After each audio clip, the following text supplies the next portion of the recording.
Hi, today we are next to a Fiat Punto 3rd generation. It's also called Grande Punto, and I'm going to show you this nice little feature that you have in your car.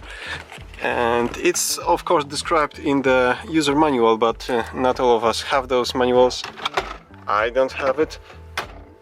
And even if you have it, you might be not just familiar with all the options that are described in the manual. So the thing is, when you turn off your ignition and remove the key, you can pull on the high beam stalk and you will have F30, pull it again, F60, F90 and so on.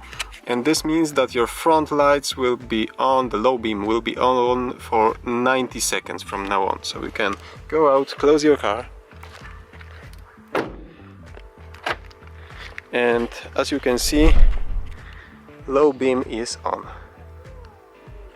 Thanks to that you can go home. This is kind of like a coming home feature, but you have to activate it manually.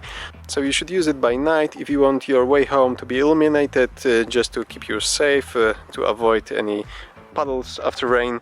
You can use this to make your low beams work for another 30, 60 or 90 seconds before you go home, and this will shut off automatically. You don't need to do anything. Your license plate is not illuminated, but your rear lights are on. Okay, that's it. Thank you for watching. Give me a thumbs up if this video helped you, and see you soon.